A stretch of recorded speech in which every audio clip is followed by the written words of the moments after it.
ಆತ್ಮೀಯ ಪೋಷಕವರ್ಗದವರೇ, ಜ್ಞಾನಾಕಾಂಕ್ಷಿಗಳೇ, ಸ್ಪರ್ಧಾಕಾಂಕ್ಷಿಗಳೇ,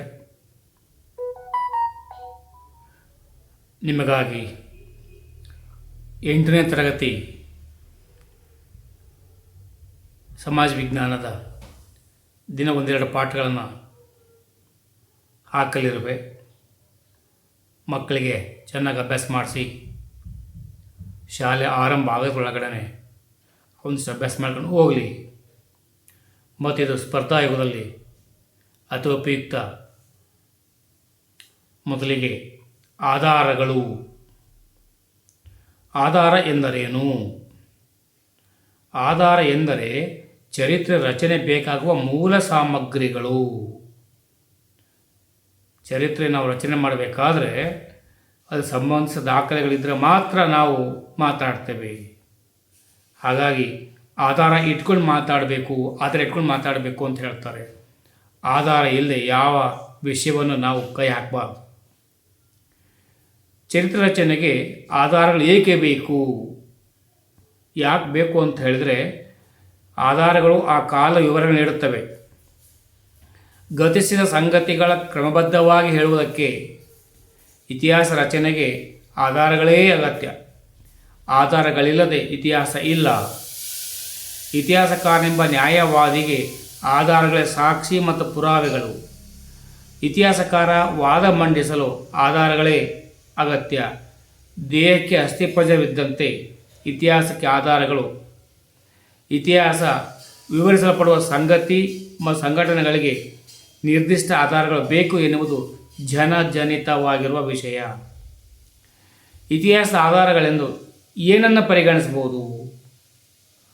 ವ್ಯವಸಾಯದ ಪರಿಕರಗಳು, ದೇವಾಲಯಗಳು, ಧಾರ್ಮಿಕ ಕಟ್ಟಡಗಳು, ಕೋಟೆಗಳು, ಶಾಸನಗಳು, ನಾಣ್ಯಗಳು, ಆಯುಧಗಳು, ಲಿಖಿತ ಸಾಹಿತ್ಯ ದಾಖಲೆಗಳು.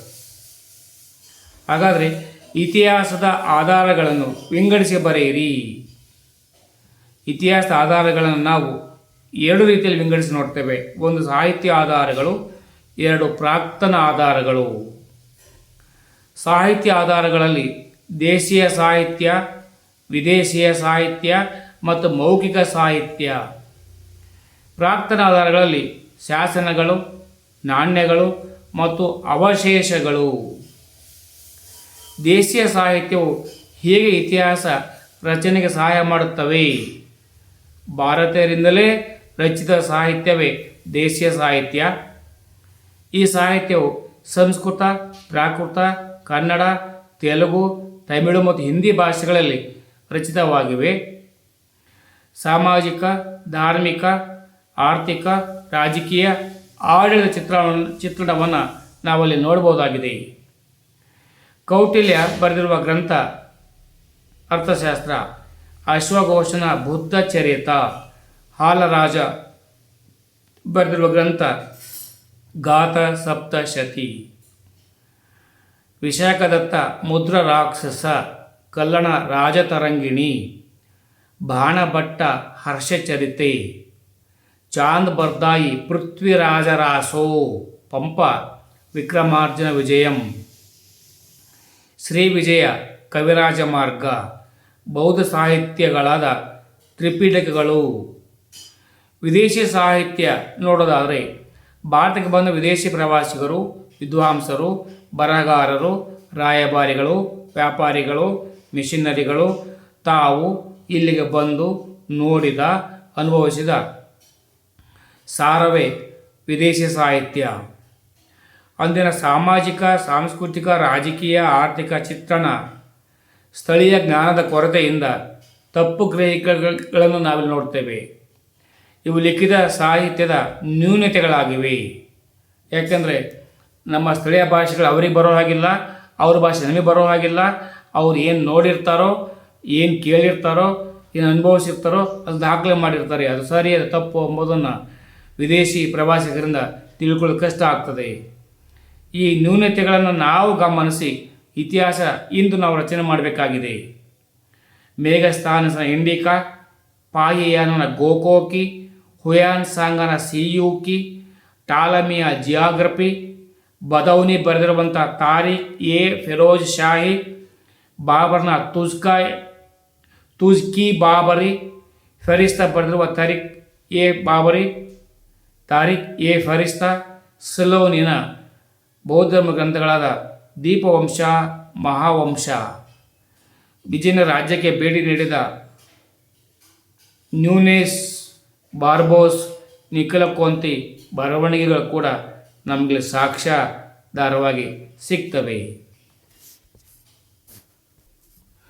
ಮೌಖಿಕ ಸಾಹಿತ್ಯ ನೋಡ್ಕೊಂಡು ಬರೋದಾದರೆ ಭಾರತದ ಬಹುಮುಖ ಪರಂಪರೆಯನ್ನು ಅರ್ಥೈಸಿಕೊಳ್ಳಲು ಬಳಕೆ, ಒಬ್ಬರಿಂದ ಒಬ್ಬರಿಗೆ ಬಾಯಿಮಾತಿನ ಮೂಲಕ ಹರಿದು ಬಂದಿರುವ ಕತೆ, ಲಾವಣಿ, ಐತಿಹ್ಯ, ಜನಪದ ಗೀತೆಗಳನ್ನೇ ನಾವು ಮೌಖಿಕ ಸಾಹಿತ್ಯ ಎಂದು ಕರೆಯುತ್ತೇವೆ.